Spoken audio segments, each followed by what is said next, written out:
नमस्कार, स्वागत है आप सभी का आपके अपने YouTube चैनल मौर्य बीज भंडार पर। दोस्तों, आज की वीडियो में हम बात करेंगे आलू में मोजेक वायरस रोग के बारे में। बहुत सारे किसान भाइयों को इस रोग में बहुत ज़्यादा समस्या होती है और जिससे किसान भाइयों को पैदावार पर भी काफ़ी ज़्यादा फर्क पड़ता है। इस वीडियो के माध्यम से आलू में मोजेक रोग के फैलने का कारण क्या है, इसकी पहचान हम किस प्रकार से कर सकते हैं और इसकी रोकथाम क्या है, इसके बारे में विस्तार से आप सभी को बताएंगे। किसान भाइयों, आलू में जो मोजेक रोग होता है ये वायरस के कारण यानी विषाणु के कारण फैलता है। यह रोग रस चूसने वाले कीड़े माहो यानी एफिड्स के कारण फैलता है।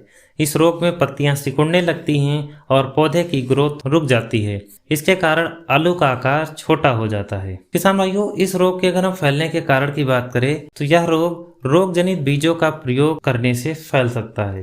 कहने का मतलब यह है कि अगर किसी किसान भाई के खेत में या आपके स्वयं के खेत में इस रोग की समस्या है और अगर आपने उसी बीजों का दोबारा प्रयोग कर लिया तो इस रोग के आने की संभावना काफ़ी ज़्यादा बढ़ जाती है। दूसरा है माहो या एफिड्स के कारण। एफिड्स करते क्या है, माहो करते क्या है कि पत्तियों की रसों को चूसते रहते हैं और धीरे धीरे वो जो पत्तियां या वो पौधा जो होता है वो वायरस के इन्फेक्ट में आ जाता है और पौधा जो है वो वायरस ग्रसित हो जाता है। और यही माहो एक स्थान से रस चूसने के बाद जब दूसरे स्थान पर पहुंचते हैं तो उस पौधे का भी ये रस चूसते हैं, जिसके कारण वो भी पौधा जो है वो वायरस ग्रसित हो जाता है। इसी प्रकार धीरे धीरे ये माहू पूरे खेत में रसों को चूसते रहते हैं और आपके पूरे के पूरे खेत में भी वायरस रोग होने की संभावनाएं जो है वो बढ़ जाती हैं। तो माहू का आप कंट्रोल करके भी इस रोग की रोकथाम कर सकते हो। तीसरा है किसान भाइयों, जड़ गलन या जड़ काली होने की समस्या। कभी कभी बहुत सारे किसान भाइयों के खेतों में जो जड़ है वो काली हो जाती है या जड़ सड़न हो जाता है या राट गलन हो जाता है, तो वो पत्तियां जो है वो थोड़ा सा ऐंठने लगती हैं न्यूट्रिएंट्स ना उठा पाने के कारण या पौधों को पोषक तत्व ना मिलने के कारण, जिसके कारण किसान सोचते हैं कि उसमें भी मोजेक वायरस रोग है, लेकिन ऐसा नहीं होता है। तो इसके बारे में जब आप अच्छे से समझ जाओगे तो आप इस रोग की पहचान जो है वो कर सकते हो। चौथा है न्यूट्रिएंट की कमी। कभी कभी पोषक तत्वों या न्यूट्रिएंट की कमी से भी पत्तियां ऐंठ जाती हैं, तो किसानों को लगता है कि ये मोजेक वायरस रोग है, लेकिन ऐसा नहीं होता है। उसके बाद हम बात करेंगे कि आलू में मोजेक रोग की पहचान हम किस प्रकार से कर सकते हैं। तो पहचान करने के 4 तरीके हैं। सबसे पहला है पत्ती का सिकुड़ना। देखिए, पत्ती का सिकुड़ना एक कॉमन समस्या है और ये वायरस की वजह से भी सिकुड़ सकती है। इसके अलावा और भी कुछ कारण होते हैं। जैसे सबसे पहला इसका कारण ये है कि कोई कीट है, जैसे एफिड्स हैं, पत्तियों के रसों को चूस लेते तो वो पत्ती भी सिकुड़ सकती हैं। दूसरा है कभी कभी न्यूट्रिएंट्स की कमी से भी पत्तियां सिकुड़ जाती हैं। और तीसरा ये है कि अगर आपके पौधे में जड़ गलन या जड़ काली होने की समस्या है, इस प्रकार की समस्याएं जो है वो देखने को मिलती हैं। तीसरा है पत्ती का छोटा होना। वायरस रोग में जो पत्तियां होती हैं वो बहुत छोटी छोटी सी निकलती हैं, तो इस तरीके का इस्तेमाल करके भी आप पहचान कर सकते हो इसकी। तीसरा है पत्ती का पीला होना। पत्ती जो है पीली बहुत सारे कारणों से हो सकती हैं। कभी कभी कुछ न्यूट्रिएंट्स की, जैसे जिंक है, मैग्नीशियम है, सल्फर है, बोरान है, इसके कमी से भी कभी कभी इसकी समस्या जो है वो हो जाती है। लेकिन अगर आपकी पत्ती जो है वो छोटी छोटी सी निकली हुई हैं और वो भी पीली हैं तो इस रोग के होने की संभावनाएं काफ़ी बढ़ जाती हैं। चौथा है पत्ती का चित्तीदार होना। देखिए, पत्ती का चित्तीदार होना भी बहुत सारे कारणों से हो सकता है। कभी कभी अगर आपकी फसल में जो जड़ गलन या जड़ काली होने की समस्या है तो पत्तियों के बीच में छोटे छोटे से स्पॉट पड़ते हैं और हाथों से दाबने से वो आसानी से टूट जाते हैं, थोड़ा सा कड़े हो जाते हैं। तो ये भी एक समस्या है। और दूसरा ये है कि जो पत्तियां वायरस ग्रसित होती हैं तो उनके बीच में भी कभी कभी आपको चित्तीदार धब्बे जो हैं वो देखने को मिलते हैं। तो इन तरीकों का इस्तेमाल करके आप मोजेक वायरस रोग की जो पहचान है वो कर सकते हो। उसके बाद हम बात करेंगे कि इसकी रोकथाम क्या है, किन तरीकों का इस्तेमाल करके आप इसकी रोकथाम अपनी फसल में कर सकते हो। किसान भाइयों, अगर हम इस रोग के रोकथाम की बात करें तो ये एक वायरस यानी विषाणु जनित बीमारी होती है।